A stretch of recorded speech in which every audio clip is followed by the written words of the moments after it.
Queridos, vamos lá, né? Meus amados, bem, nós temos aí 4 quartas-feiras antes da semana da nossa conferência. Nós vamos usar essas 4 quartas-feiras, hoje a primeira e mais 3 quartas-feiras, para nós falarmos um pouco mais acerca do reino milenar, mas dando ênfase à nossa salvação. O reino milenar tem vários aspectos, né? Ele cumpre várias funções dentro do plano de Deus, e uma dessas funções que o reino milenar cumpre é concernente à salvação dos eleitos de Deus. Então é um aspecto muito específico do reino milenar, e que talvez é o que mais nos interessa, é compreender o papel do reino milenar no que diz respeito à nossa salvação, a salvação dos eleitos.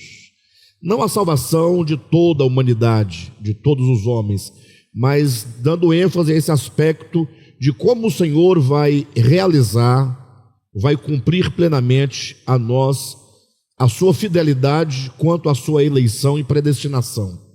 Ou seja, o Senhor nos elegeu, nos predestinou, para compor o corpo de Cristo, para formar a noiva de Cristo, e como tal, está implícito nessa eleição a nossa salvação.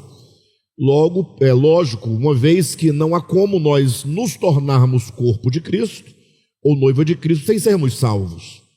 Então, quando diz que o Senhor nos elege para sermos a esposa do Cordeiro, quando Ele nos escolhe, nos predestina para formarmos o corpo de Cristo, isso está implícito, né, nessa obra de Cristo, a nossa salvação, que é garantida pela sua fidelidade. Como diz lá em Filipenses, aquele que começou a boa obra em nós, ele há de completá-la até o dia de Cristo Jesus. Então nós vamos olhar o reino milenar sob essa perspectiva, a função do reino milenar em relação à salvação dos eleitos, tá bom? Então, para tanto, hoje nós vamos começar a falar um pouco sobre a nossa salvação, compreender como ela acontece, o conceito de salvação, quais são os passos dessa salvação, porque se nós não compreendermos a natureza da salvação e como ela acontece em nossas vidas, não teremos como compreender onde entra aqui o reino milenar nessa história da nossa salvação. Tá ok, pessoal?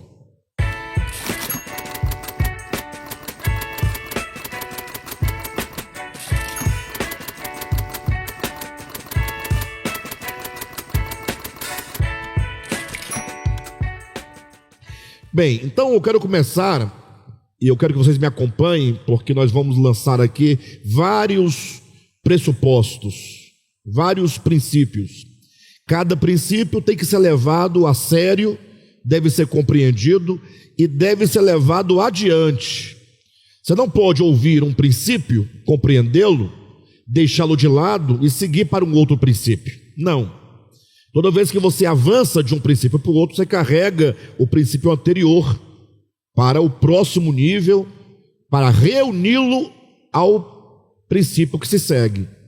E assim você vai sempre acumulando princípio sobre princípio, porque é somente na compreensão de todos os princípios que nós vamos ter uma visão clara, e uma visão bem específica acerca do assunto. Tá bom? Bem, eu quero começar então apresentando 3 textos bíblicos para os irmãos que falam acerca da nossa salvação. Eu poderia apenas mencioná-lo, citá-lo, mas como é um estudo, faço questão de lê-lo. Vocês devem inclusive anotar, para servir de fundamento, de base, de maior compreensão. Então eu começo aqui com 2 Timóteo, capítulo 1, no versículo 9. Então estamos aqui começando um tema sobre salvação, caminhando, para o escopo do estudo, que é o reino milenar, mas vamos lançando aqui esses princípios iniciais. 1 Timóteo capítulo 1, versículo 10, ou melhor, versículo 9, nós temos uma afirmação, quando diz que nos salvou A última palavra do versículo anterior, que é o versículo 8, é a palavra Deus, quando diz, segundo o poder de Deus que nos salvou. Então você pode ler o versículo 9 dizendo, Deus nos salvou, porque este que é um pronome relativo, que está retomando a palavra Deus, né, o substantivo Deus do versículo 8. Deus nos salvou e nos chamou com santa vocação, não segundo as nossas obras, mas conforme a sua própria determinação e graça, que nos foi dada em Cristo Jesus antes dos tempos eternos. Então aqui nós temos uma afirmação que deve ser compreendida. Deus nos salvou. Então veja que Paulo aqui ele apresenta a salvação como um fato no passado. Então todos nós podemos declarar alto e bom som que nós fomos salvos. O Senhor nos salvou. É uma obra divina, é uma obra de Deus. Então nós podemos dizer claramente que nós fomos salvos. Logo, se nós fomos salvos, nós então somos salvos no presente.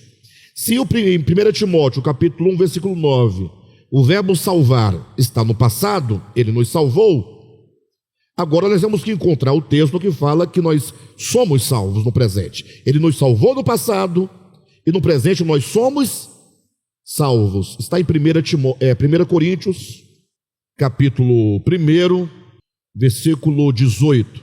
Certamente a palavra da cruz é loucura para os que se perdem, mas para nós que somos salvos, poder de Deus. Então nós fomos salvos e nós somos salvos no presente.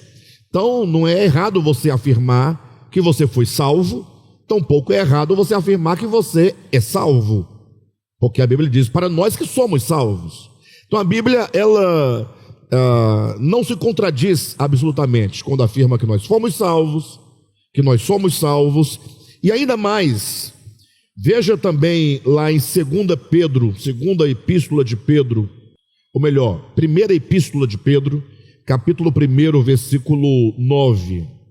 Pedro vai dizer assim, olha, obtendo o fim da nossa fé, obtendo o objetivo da nossa fé, a salvação da vossa alma.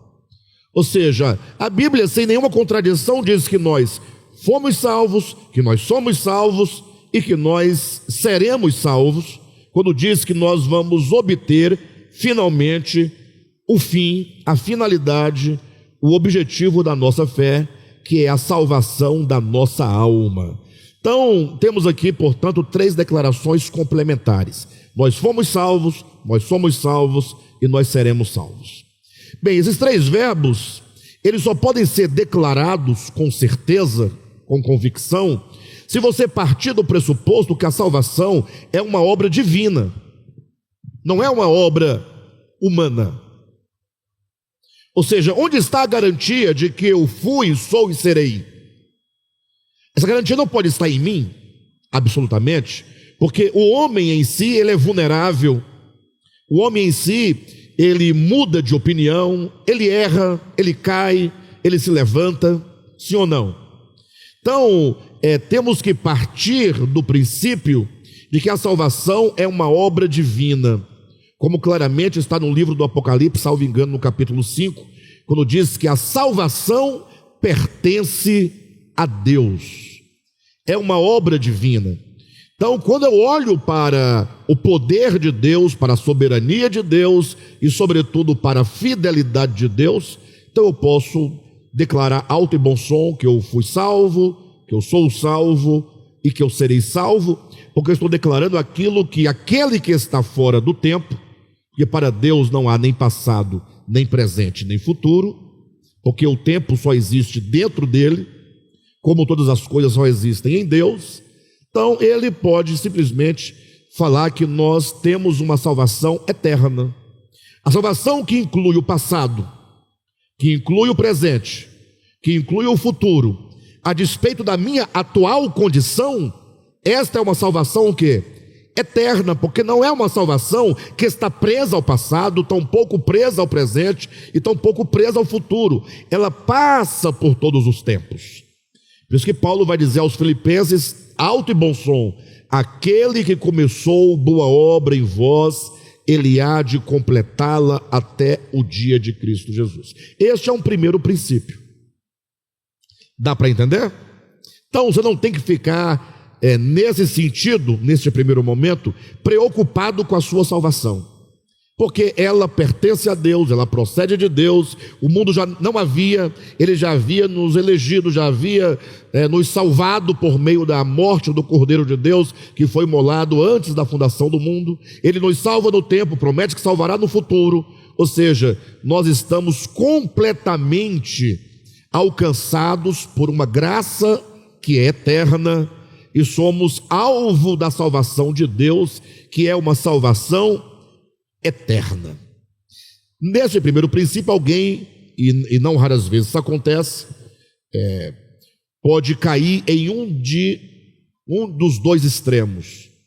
Ou o extremo daquele que não admite absolutamente esta verdade, porque ele diz assim: bem, se é assim, se a salvação é de Deus, eu fui, sou e serei salvo, porque depende da soberania divina, do poder divino, da fidelidade divina, então eu posso fazer tudo o que eu quiser.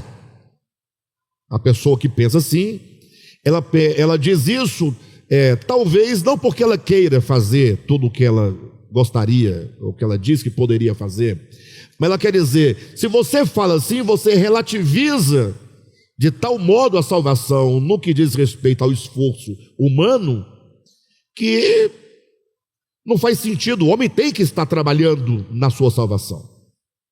Mas no outro extremo tem aquele que leva tão a sério essa verdade, de que nós fomos salvos, somos salvos e seremos salvos, e ele crê de tal modo que ele fala: bem, então não tenho que me preocupar mais com nada absolutamente, vou viver agora a minha vida do jeito que eu quiser, porque se Deus é soberano, se ele tem o poder e se ele é fiel, logo ele vai cumprir mais cedo ou mais tarde. São dois extremos do erro. Afirmar que a salvação pertence a Deus, que ela é uma salvação eterna, que depende da soberania, poder e fidelidade de Deus, não significa que nós não participamos da salvação. Não significa que nós não somos chamados a cooperar com esta obra de Deus. E daí tem um texto bíblico lá no Salmo 127, que nos serviria para nós compreendermos essa questão. Onde entra a nossa participação? Até quando a nossa participação nos torna autor de nossa salvação? Ou não? Até que ponto, sendo Deus o autor e eu sendo chamado para participar, eu não me torno coautor da salvação? De que maneira eu posso atuar na salvação que é de Deus sem me tornar autor da minha própria salvação? Essa é a questão. Então o Salmo 127 tem um texto que é bem paradoxal, mas é o que equilibra esses extremos, Quando o salmista fala assim: olha, se o Senhor não guardar a casa, em vão vigia a sentinela. Logo, há uma sentinela. Essa sentinela é a parte humana. Eu tenho uma casa, eu preciso de um guarda, para proteger a minha casa. Eu tenho que ter uma sentinela ali, de prontidão, para que a minha casa não seja roubada, para que minha casa seja guardada. Entretanto, diz o salmista, que quem guarda é o Senhor. E se o Senhor não guardasse, poderia colocar 1, 2, 3, 4, 10, o exército inteiro de sentinelas, mas a casa não seria guardada. Então, esse paradoxo, ele traduz bem a ideia. Quem guarda a nossa casa é Deus, mas não nos isenta de ter uma sentinela.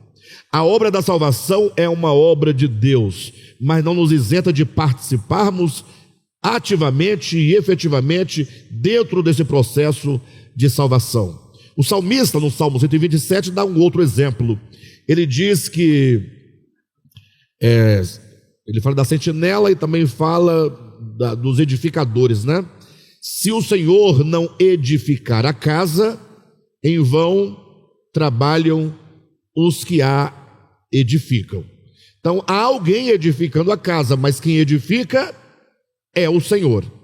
Então, nós temos aqui Deus como aquele que é o garantidor da salvação, e não somente o garantidor, ele é o capacitador, porque quando nós nos tornamos participantes nessa obra de salvação, quando somos chamados a participar da obra de salvação, não o fazemos com as nossas próprias forças, com a nossa própria capacidade, mas pelo dom da graça, pelo dom da fé, pelo poder do Espírito Santo, que são dons de Deus para, por meio dessas coisas dadas gratuitamente por Ele, possamos nós participar do processo de salvação.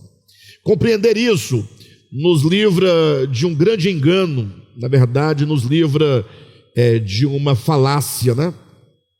A falácia é uma espécie de argumento que parece fundamentar algo, mas por detrás é só um engodo, é só um sofisma.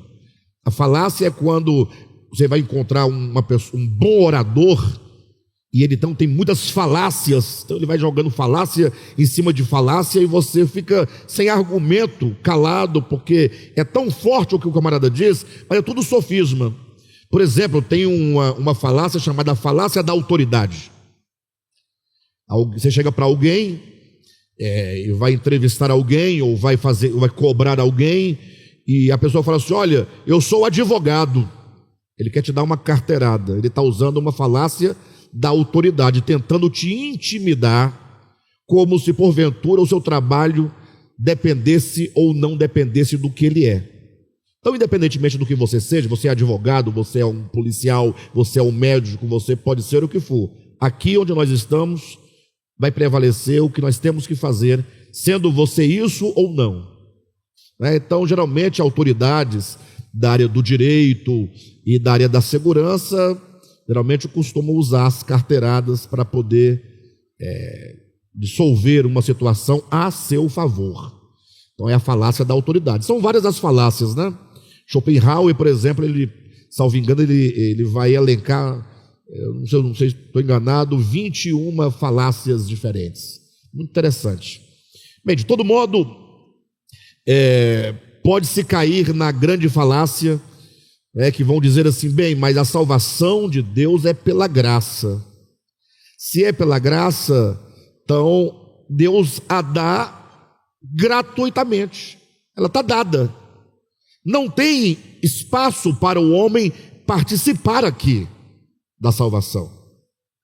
Ou seja, eles tomam uma verdade bíblica, que a salvação é pela graça, e querem trazer a palavra pela graça como se fosse de graça, como se fosse no sentido de que nada é exigido, é dado como algo externo que se entrega para você, é seu, eu estou te dando de graça. E não entendem que a palavra graça na Bíblia, quando fala que a salvação é pela graça, quer dizer que Deus é gracioso e que nós não temos nenhum merecimento absoluto de qualquer coisa, muito menos da salvação. Sendo nós pecadores, sendo nós indignos, sendo nós inimigos de Deus, não sendo nós merecedores de absolutamente nada, ainda assim, Ele fala: eu vou salvar você, porque sou gracioso. Só que esse salvar divino implica não um presente que se dá de modo objetivo. Por quê? Porque a salvação não é a salvação meramente do ponto de vista espacial. Não é que o homem é salvo das chamas do inferno, como dizem, para morar numa mansão celestial. Se a salvação consistisse em apenas Deus nos livrar de um lugar de tormento e nos levar para um lugar de prazer, de delícias, a salvação de Deus seria um grande engodo e não resolveria nenhum problema, porque nós, os salvos, se assim fosse, tornaríamos o paraíso no inferno o mais rápido possível, o mais rapidamente possível. Por quê? Porque o problema onde nós estamos vivendo, que é um lugar de dores, de sofrimento, um lugar de pecado, de injustiça, não é assim por causa do lugar. A terra não é o problema. Tanto é que se a terra sofre algum mal, se a terra, enquanto a criação, sofre, por exemplo, a corrupção, o mal da corrupção, se as plantas morrem, se os animais morrem, se tudo se deteriora, isso é em razão do homem. Ou seja, se o homem não estivesse na terra com o seu pecado, a terra não sofreria as consequências do pecado do homem. Logo, o problema não é o lugar onde o homem está, mas o problema é o próprio homem. Então, a salvação que Deus oferece para o homem é uma salvação que, ainda que tenha esse valor espacial de que nós não sofreremos a morte eterna, mas teremos a vida eterna, tem esse aspecto, sim, é verdade. Mas a salvação não se esgota nesse aspecto. Pelo contrário, esse é o aspecto mais simples. É um aspecto já resolvido, inclusive, porque não depende de nós.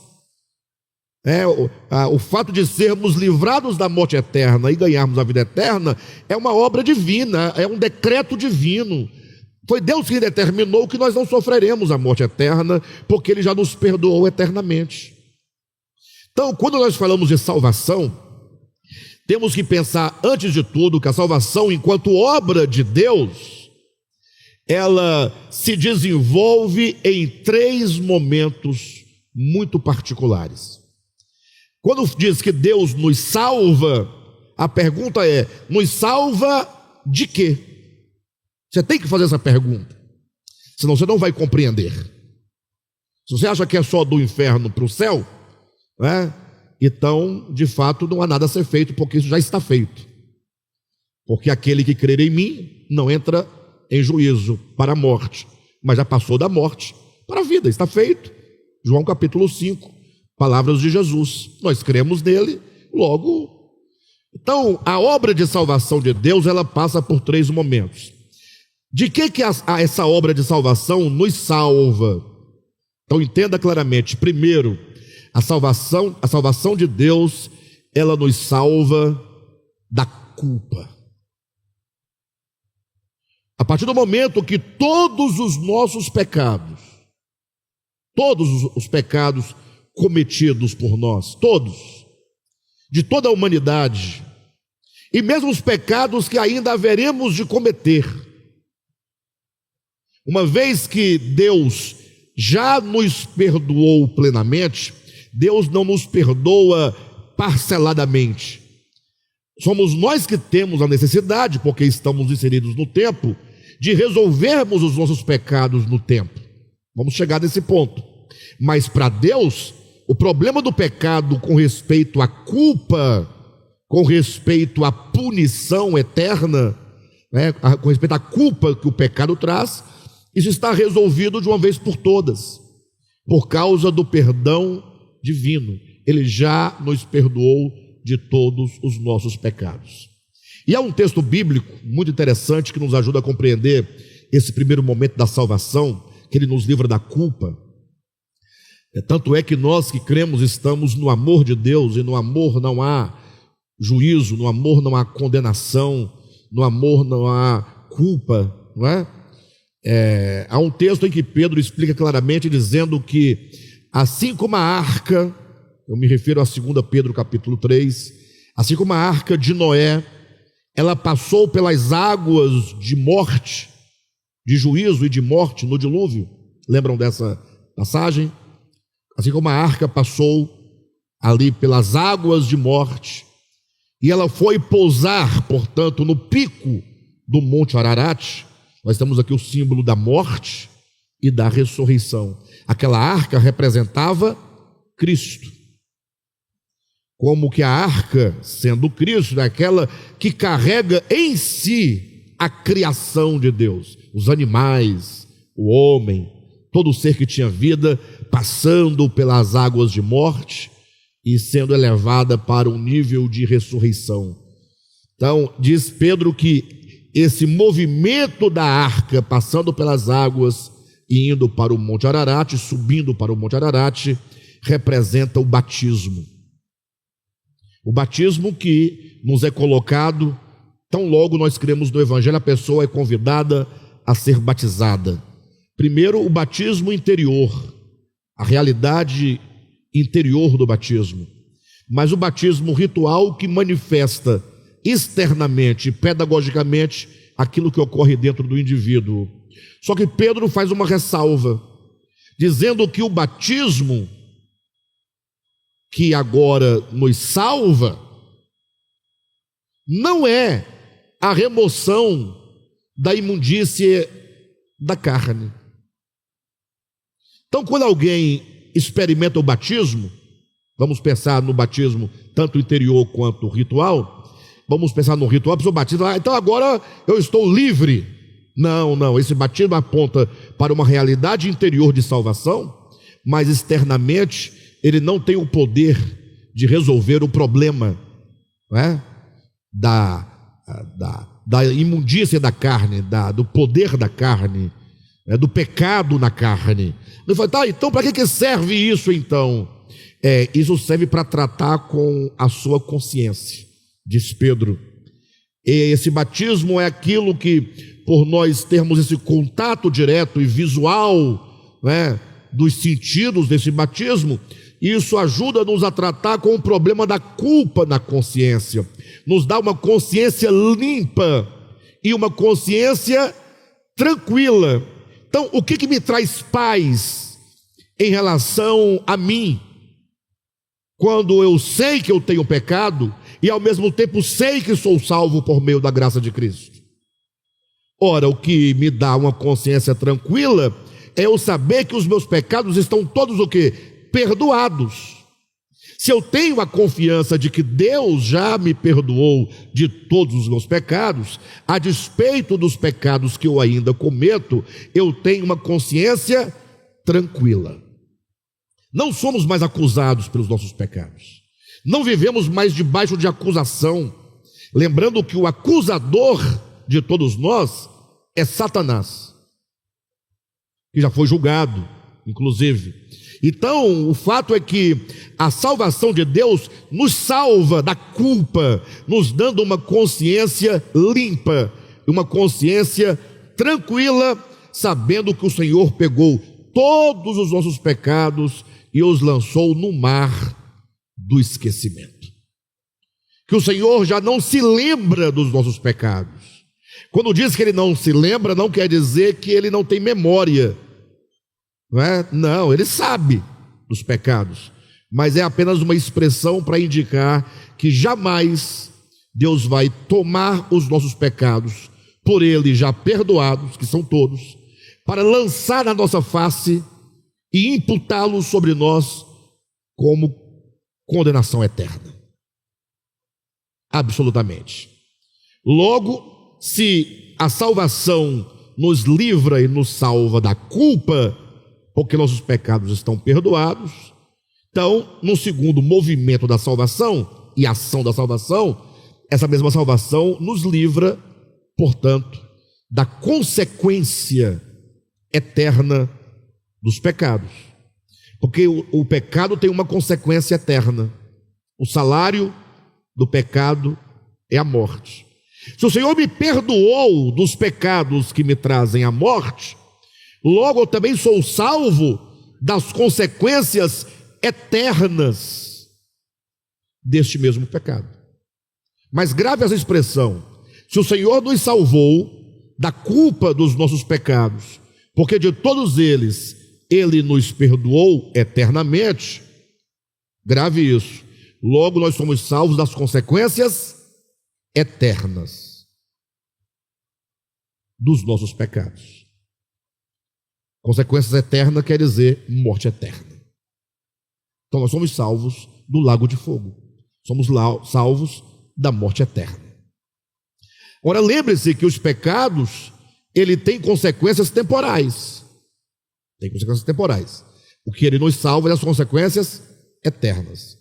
Está lá o camarada, o crente em Jesus, faz umas bobagens, comete os seus erros, e nesses erros ele acaba deixando sua família, cometendo adultério com outra pessoa, destruindo outra família, e nascem filhos dessa relação. O Senhor perdoa esse pecado? Está perdoado. Agora, tem consequências, né? E você vai ter que lidar com essas consequências, que não é somente de filhos que nascem. Os filhos que nascem são consequências e marcas do erro que vai ficar lá. Você vai ter que cuidar. Não é somente consequências econômicas, que você vai ter que trabalhar para poder se desdobrar, para pagar pensão, para filho, para tudo mais. São consequências. Isso o evangelho não resolve não, você vai ter que se virar. Mas tem outras consequências a mais, que são as marcas que nós causamos no próximo. E são coisas que a maioria dos crentes não sabem. Tem que ser tratados. Porque eu fiz tudo isso no passado, aceitei Jesus, sou nova criatura. Calma. Com respeito à culpa, não leve, está salvo. Morte eterna, não te preocupe, está perdoado eternamente. Só que nós temos pessoas com quem prestar contas dos nossos atos. Os crentes não levam isso a sério. Você não ouve.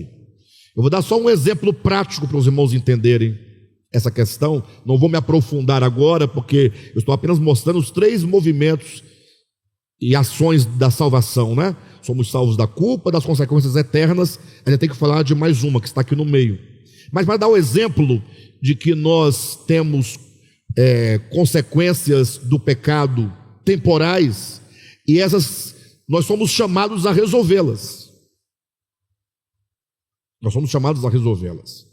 Então, quando um irmão, se estou dando a caráter de exemplo, quando um irmão ofende o outro, digamos que eu ofendi o irmão Rogério. Que tipo de ofensa? Digamos que eu tenha difamado a vida dele, a moral dele, a pessoa dele. Eu manchei a honra dele. E isso a despeito de se o que eu disse sobre ele é verdade ou mentira. Porque nós não fomos chamados para difamar. Nós não temos o direito de difamar. Quem difama o seu irmão, ele tem um problema seríssimo de justiça própria, porque ele se sente efetivamente melhor do que o outro, não é? Ele se coloca na posição de juiz do outro, ele comete o pecado de julgar o servo alheio, e quando ele julga o servo alheio, ele se põe como senhor daquele que ele difama. Então digamos que eu tenha ofendido o irmão Catolé, o irmão Rogério no caso, né? Então eu sou o ofensor e ele é o ofendido. Há um problema aqui, não há? Só que esse problema tem quantos polos? Tem 2. Tem o ofendido e tem o ofensor. Ambos têm um problema a resolver. Ambos. Mas eu sou o ofendido. Ambos estão dentro de um problema. Da parte do ofendido, o ofendido é chamado a perdoar. Essa é a grande questão que trata conosco hoje. Porque agora o Rogério, ele é inclinado a não perdoar, a acolher a ofensa de uma maneira tão profunda na sua alma e ficar ressentido tão profundamente com o ofensor, que sou eu, que ele se acha no direito de não perdoar. E aí vem Jesus, fala a oração do Pai Nosso, Mateus capítulo 6, né? Leiam depois. E quando ele acaba a oração do Pai Nosso, ele diz assim: olha, por quê? Ele faz a oração do Pai Nosso e conclui dizendo: porque se vocês perdoarem aqueles que ofenderam vocês, o Pai Celestial vos perdoará. E se vocês não perdoarem, o Pai Celeste não perdoará. Alguém fala, mas tem uma contradição aqui, eu estou perdoado eternamente. Esse perdão eterno é de natureza eterna, que nos livra das consequências eternas. Mas no que tange ao tempo onde nós vivemos, quando o Rogério ele resiste a liberar o perdão, não é que Deus diz, eu não vou te perdoar. Lembre-se, você está perdoado eternamente. O problema é que a palavra, a ideia do perdão é a ideia de perda. Tudo o que o Rogério não quer é perder. Quem está entendendo? Ou seja, ele acha que eu toquei em algo tão sagrado nele, ele acha que eu toquei em algo tão precioso dele, que ele não merecia isso. E logo agora, ele próprio, ao impedir que eu saia livre, que eu seja liberado dessa culpa, porque ele vai ficar me culpando constantemente, ele se amarra a mim e me amarra a si, porque agora ele vai me carregar consigo todos os dias no seu coração. Eu estarei preso a ele e ele estará preso a mim, porque ele decidiu não me libertar, não me perdoar, porque ele não quer perder. Isso é uma ação do ego dele. Quando você olha para o ser de Cristo, para o eu de Cristo, puxa, ele não merecia nada do que ele sofreu, nem se encarnar merecia, se você considerar que ele era justo, absoluto. Mas ele sofre toda a sua paixão, desde a encarnação, todos os processos, sem nunca prender ninguém a si, sempre dizendo, Pai, perdoa, eles não sabem o que fazem, perdoa, perdoa, perdoa. Às vezes que Cristo trouxe alguma palavra de juízo, ele falava das consequências dos próprios pecados daquelas pessoas que rejeitavam a sua graça. Ele não falava da incapacidade dele e do Pai de perdoar. Ele falava da consequência natural que o pecado leva às pessoas que o cometem. Então, tanto é que a palavra perdão, na língua grega, a raiz da palavra perdão traz a mesma ideia da palavra divórcio. O que é o divórcio? O divórcio, nesse aspecto que estamos tratando, é deixar o outro ir livre. É dar a liberdade da pessoa. Você está livre, pode ir.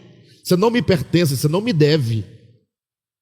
Então o perdoar é isso. Então, enquanto o Rogério não me perdoa, eu, o ofensor dele, ele próprio está amarrado àquela circunstância, e ele fica, portanto, por causa dessa situação, impedido de desfrutar o perdão divino.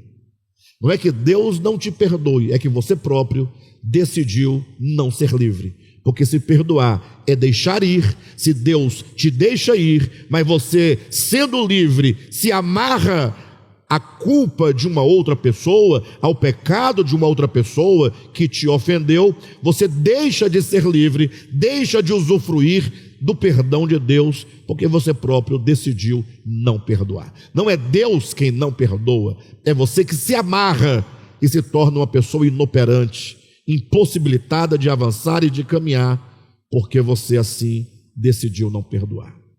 Logo, da parte do ofendido, o ofendido é chamado a perdoar. Aí o que todo mundo diz? Aí é fácil, né?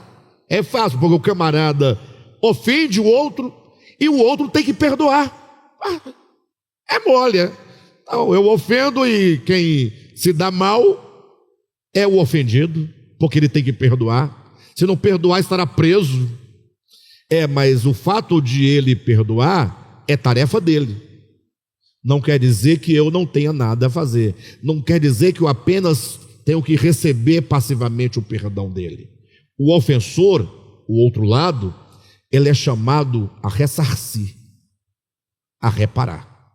Lembram quando Jesus fala lá em Mateus capítulo 5, quando vocês forem levar uma oferta perante o altar de Deus, só lembrando vocês, vocês já sabem, mas eu vou lembrar vocês de que esse altar de que diz lá em Mateus 5, e essa oferta que se leva perante o altar, nem é o altar que chamam hoje nas igrejas, nem a oferta que se dá hoje nas igrejas, tá?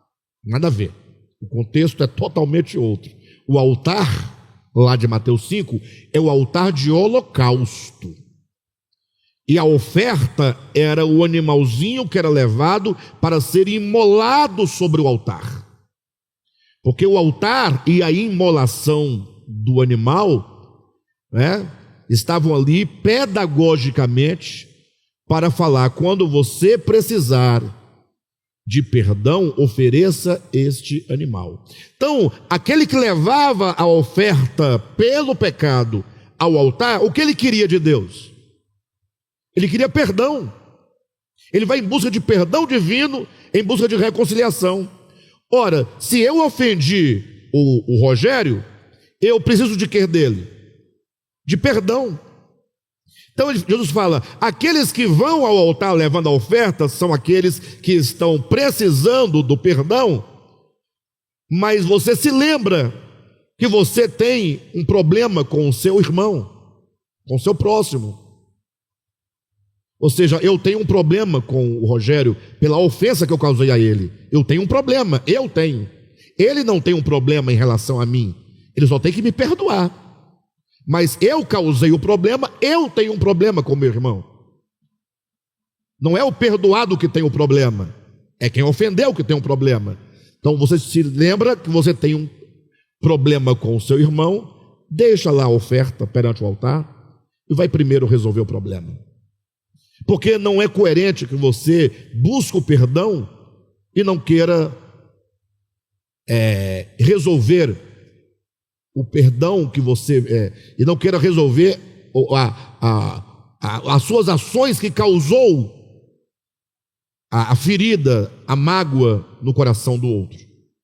Então você vai primeiro, resolve com seu irmão. Se é dívida, paga a sua dívida. Então, se são palavras que você falou, diga para ele, vá até o seu irmão e diga: olha, eu falei isso de você, você sabe que eu falei, mas eu preciso confessar para você que eu falei. Porque a primeira coisa que nós fazemos é falar dos outros e depois falar: não foi assim, não, eu não disse isso. Então, se você falou contra o seu irmão, vai ter com ele, confessa ao seu irmão. Você pecou contra o seu irmão, que você fez isso e aquilo contra ele. E ele então pode receber ou não a sua confissão, o seu pedido de perdão, mas não acaba por aqui. Você ainda tem que ir até aqueles para quem você falou mal dele e reparar. Porque não adianta você falar mal e depois que está todo queimado o camarada, você vai para ele e pede perdão e os outros continuam. O que você fez está lá. Faça alguma coisa. Vá às pessoas e diga: eu errei contra o meu irmão. Não manche sua consciência contra ele por minha causa. Se você faz alguma coisa, coloca no jornal. É muita gente, fala publicamente, vai diante da igreja, num dia de domingo, todo mundo presente, pega o microfone e pede perdão. Tem que resolver, é um problema que está impedindo o seu progresso espiritual. Do ofendido requer-se o perdão, do ofensor requer-se a reparação. Eu me lembro de uma situação. Conta-se uma história, né? Conta-se por verdadeira história. Eu estou apenas repassando, mas faz todo sentido a história. Uma época, um irmão, mais especificamente o irmão Atmani, ele tinha acabado de chegar recentemente numa cidade, né? E na verdade, ele estava na igreja com os irmãos, ele morava sozinho. E a igreja não o conhecia muito, ele era muito novo ali, e já estava logo pregando, já estava exercendo função na igreja. Otmani foi um grande ícone, né, no meio cristão, do movimento de restauração da igreja. E num dado momento, a sua mãe, conforme conta a história, era uma mulher muito nova, e chegou na sua casa e ficou na casa dele. E alguém viu essa mulher entrando, e em vez em quando via ela por lá, ia na padaria, voltava, e aí começou a suspeitar dele, que esse irmão está com sacanagem, porque ele é um irmão solteiro, mas ele vive com uma mulher aí, apareceu uma mulher, e essa mulher está aí, ele não diz nada para ninguém, não é casado, essas coisas de crente, né? Porque crente é linguarudo e fofoqueiro e difamador. Crente é. Se tem coisa que é mais fácil você encontrar pessoas honestas nesse sentido fora da igreja do que na igreja. Porque a igreja, por causa do falso evangelho que eles ouvem, porque eles não ouvem o evangelho de Jesus Cristo, isso acaba fazendo-os ter um senso de justiça própria muito grande.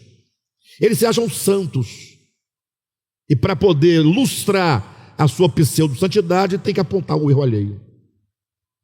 E aí logo esse irmão começou a falar na igreja para um, para outro, que tinha uma mulher na casa do irmão Otmani, e que não sei o que, e essa mulher é muito bonita, e o pau está quebrando lá dentro, e o bicho está pegando, e foi difamando.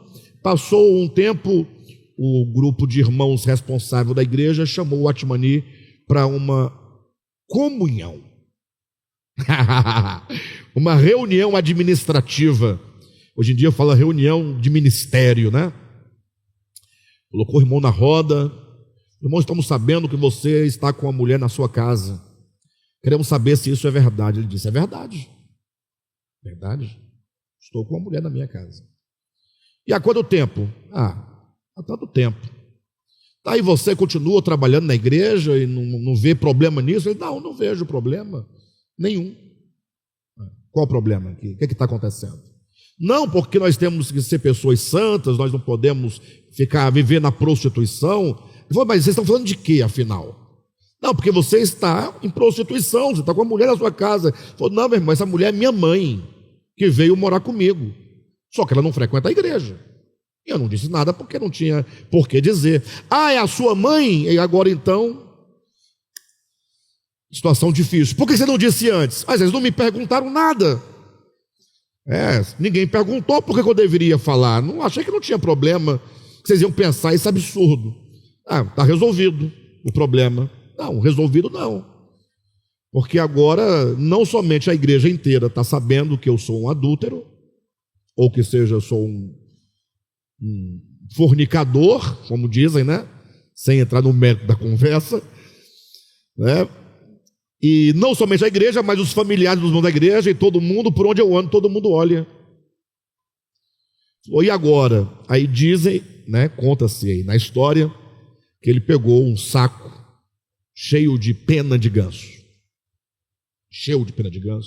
Chamou o irmão que divulgou toda essa difamação a seu respeito, o convidou a subir num prédio bem alto, e de lá ele jogou as penas, soltou as penas, lá do alto do prédio, e pena de ganso, muito levinha, aquelas plumazinhas grandes, pequenas, de todo tamanho, o vento espalhou, e o irmão falou, tá, mas e agora? Agora você desce lá e recolhe todas as penas. Quando você recolher, você terá reparado o mal que você causou a mim. Bem, é só uma história para ilustrar que às vezes a gente começa uma história e não sabe como ela termina. A gente pode destruir a vida de uma pessoa, né? Mesmo você tendo a razão ou não. O fato é que nós todos vamos prestar contas diante de Cristo. Então, Cristo vai dizer, então, voltando para o texto de Mateus capítulo 5, então vai ter com o teu irmão, com aquele com quem você tem um problema. Aí ele diz, enquanto estais com ele a caminho. E essa expressão, essa frase, enquanto estais com ele a caminho, é uma oração, é a frase-chave do texto. É a frase que separa, você está com o seu irmão, o seu adversário, que seja, num caminho, você está vivo. Então vai resolver, são palavras de Jesus. Resolve o teu problema com o teu adversário, com aquele a quem você ofendeu, enquanto você está vivo. É um problema de natureza temporal. Quem está entendendo? Então resolva enquanto está aqui a caminho. Para não suceder que você não resolvendo enquanto você e ele estão vivos, para não ceder que vocês vão se encontrar agora somente diante do tribunal, que não é o tribunal dos homens, porque se fosse o tribunal dos homens, não poderia ter a frase enquanto estáis com ele a caminho. Esse enquanto estáis com ele a caminho é enquanto você está vivo aqui na terra e ele também, porque depois da morte você não tem como resolver. Ele foi, você ficou. E se ambos forem, agora vão se encontrar diante do tribunal. Por que diante do juiz? Porque é uma causa a ser resolvida. São palavras de Jesus, não é? Mas quem é crente não entra em juízo. Não entra em juízo eterno. O problema da consequência eterna do pecado está resolvido. Não entra em juízo eterno, não entra em morte eterna, está tudo certo, mas dentro do tempo tem que resolver, porque na eternidade não teremos nós nenhum tipo de problema. E todo problema não resolvido é um problema que permanece. Então, se eu tenho um problema com meu irmão, eu não posso entrar a eternidade com ele, com esse problema, porque lá na eternidade não tem pecado. Logo, eu tenho que resolver antes da eternidade, e antes da eternidade é o tempo. E vá ter com o teu adversário, com o teu irmão, enquanto estás com ele a caminho, para não suceder que ele te leve perante o juiz, depois do caminho, na morte, e então o juiz te entregue ao oficial de justiça, e o oficial de justiça te entregue aos verdugos, e os verdugos te recolham à prisão. E em verdade eu vos digo que não sairá de lá enquanto não pagares o último centavo. Em outras palavras, alguém vai dizer nos comentários no chat ou depois no comentário da mensagem editada: isso está parecendo com purgatório. Irmão, na Bíblia não tem a palavra purgatório, na Bíblia tem esse texto. Não você esqueça a palavra purgatório e olhe para as palavras que não é de Moisés. Não são palavras de Moisés, nem de Davi, nem de Salomão, nem de Jeremias, nem de Isaías, nem de Abacuque, nem de Mateus, nem de Marcos, nem de Lucas, e tampouco de Paulo, nem de Pedro, nem de João. São palavras de Jesus. E nós somos discípulos de quem? De Jesus. O problema é que a igreja está tão preocupada com teologia sem fim, querendo saber, coisas que não fazem a mínima diferença se foi de um jeito ou foi de outro, e não ouvem as palavras de Jesus. As palavras de Jesus na Bíblia são as palavras de toda a Bíblia, as mais simples e as mais profundas. Se você ouvir só Jesus e a ninguém mais, você não precisa ler Romanos, nem nada, não lê Romanos, nada, só Jesus, você já terá tudo. Não quero dizer que você não deva ler Romanos, nem Coríntios, não, é importante que se leia, até para compreender o desdobramento das palavras de Jesus e como essas palavras se aplicam na vida prática das igrejas. É importante, mas eu quero dizer que Jesus, ele é absoluto em tudo, seja no viver, seja na obra que ele realizou, seja nos seus ensinamentos. As palavras de Jesus não faltam nada.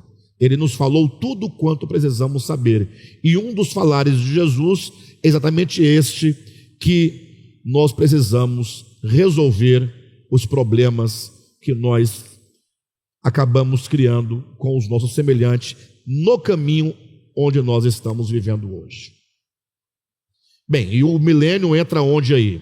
Aí eu quero só lembrá-los, antes de eu concluir, porque está faltando uma parte da salvação, que eu estou falando, que, como eu disse na mensagem retrasada, salvo engano, o milênio é a última dispensação de 4.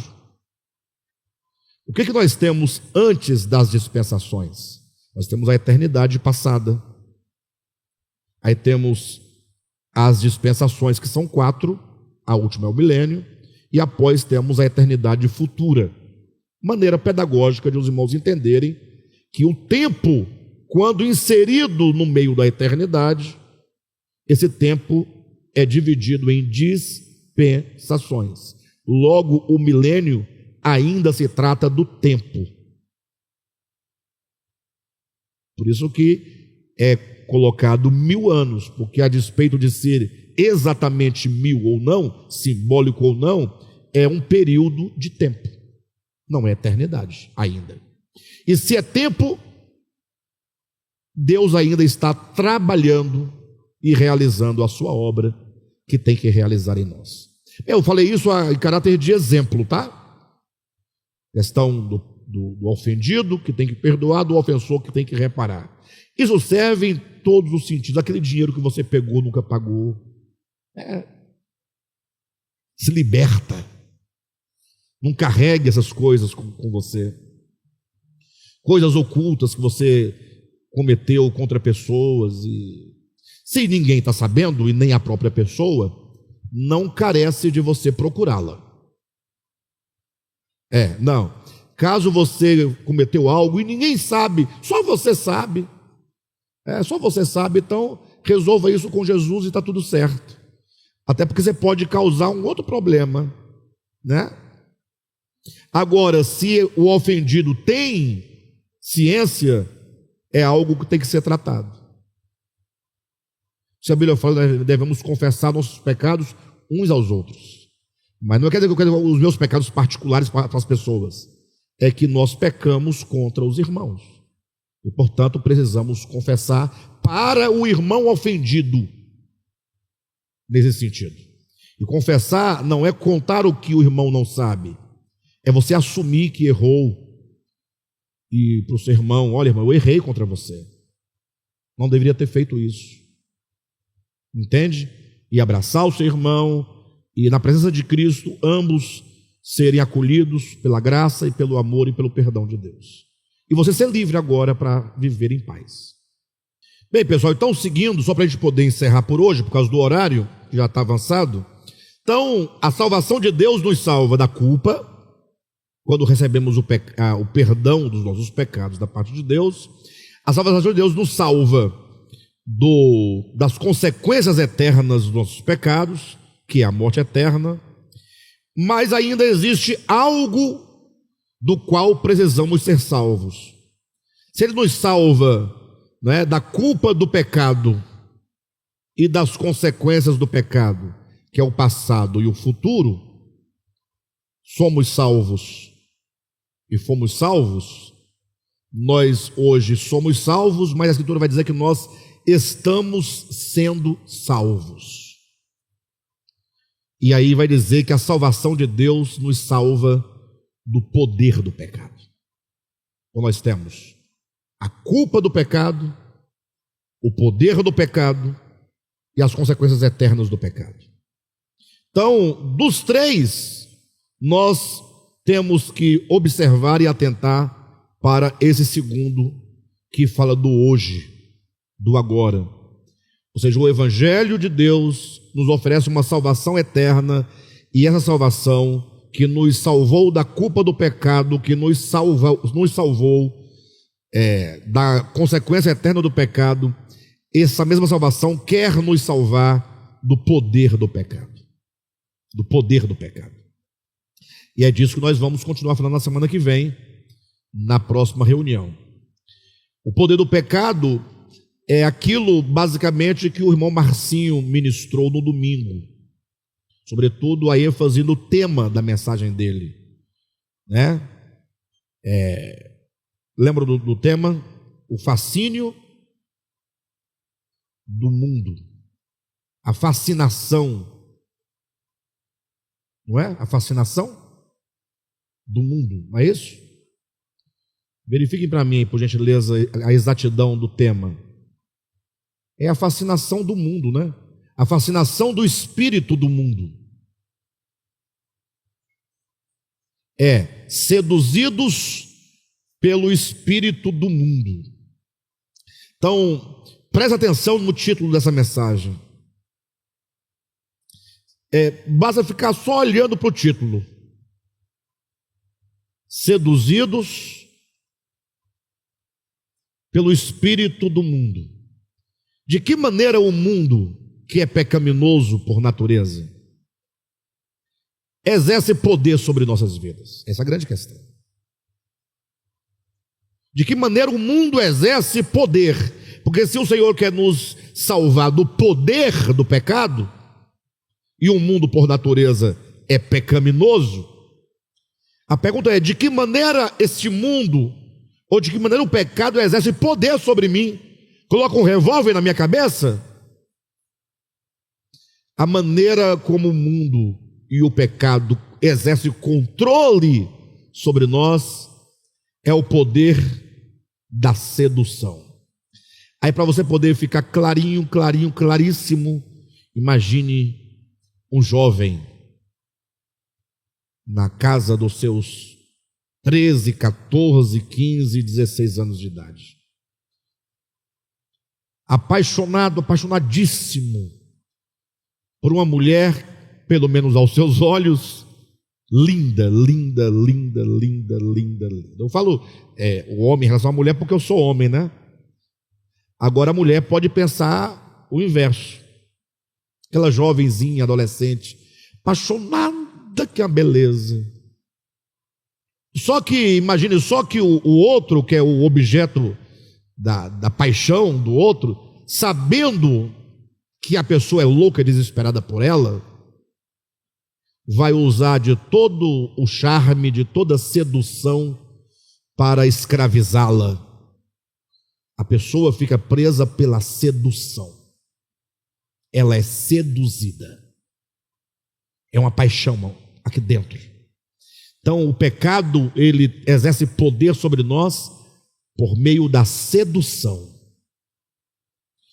Quando o Tiago vai falar sobre o pecado, ele fala que o pecado, a cobiça nos atrai. Fala de atração. Somos atraídos. E aí cada pessoa tem um tipo de inclinação e de atração diferente. Cada um é preso pelo pecado. E o pecado exerce poder e influência sobre cada um de nós de diversas formas, a depender das nossas inclinações. Então a grande questão é que tem pessoas, por exemplo, que são fascinadas pelas riquezas. Lembra da semente que o semeador lançou entre os espinhos? E os espinhos de Jesus é a fascinação pelas riquezas que impede a semente do evangelho de crescer e frutificar. Coisa simples, a riqueza, dinheiro. A pessoa nem tem riqueza, ela só tem a fascinação da riqueza, ela só quer adquirir o que não tem, não é? E aí a pessoa então às vezes vive toda a sua vida, não é, em função, seduzido. Tem outros que são seduzidos pela mentira, mente sem necessidade nenhuma, porque às vezes tem algumas circunstâncias que você fala: meu Deus do céu, está igual o Raabe, né? Se eu não mentir aqui, o problema acontece maior. Eu não estou justificando a mentira, eu estou apenas dizendo. Mas tem pessoa que mente à toa. Não tem para que mentir, mas a pessoa tem a sedução de criar aquela fantasia na mente das pessoas e da sua própria. Então são seduzidos pelo sexo. A sedução do sexo, quando fora dos padrões da normalidade, é o que a Bíblia chama de luxúria. Cuidado, porque luxúria não tem nada a ver com o luxo. Luxo é uma coisa, luxúria é outra coisa. A luxúria é o desejo exagerado do sexo. E o desejo exagerado nos leva a uma série infinita de pecados dentro da área sexual. Prostituição, adultério e, por fim, a perversão que não tem fim, não é? Tem pessoas que são seduzidas pela inveja, são controlados, o poder da inveja é muito grande sobre a vida da pessoa. Outros falam da vida alheia, outros são julgadores, juízes da vida alheia, outros são pessoas mesquinhas, incapazes de doar, de compartilhar, de dividir. E assim, se eu fosse ficar aqui falando, não tem fim. Então, nós temos que atentar para o problema do poder do pecado, que ele exerce sobre nós, porque é deste poder do pecado que o Senhor hoje está nos salvando. Tá bom? Próxima semana, ao retomarmos este estudo, nós vamos seguir compreendendo esse aspecto do poder do pecado, que é o único que não está resolvido ainda em nossas vidas. Porque com respeito à culpa do pecado está resolvido definitivamente, as consequências eternas do pecado estão decididas e resolvidas eternamente, agora o poder do pecado não está resolvido. Eu sei que os crentes gostam de declarar que eu estou liberto do pecado, né? Tem até uns hinos que são lindos, lindos, maravilhosos, espetaculares, que até eu mesmo gosto muito, né? E fala, o pecado não pode mais me dominar. É verdade, porque eu estou afirmando a obra de Cristo. A partir da obra de Cristo, o pecado não pode me dominar. O problema é que, se eu não me aproprio da obra de Cristo, o pecado me domina. Perfeito? Então, estamos falando sobre salvação para poder chegar no milênio. Então, vamos focar aqui na questão do poder do pecado. E a semana que vem a gente segue nesse entendimento. Tá bom?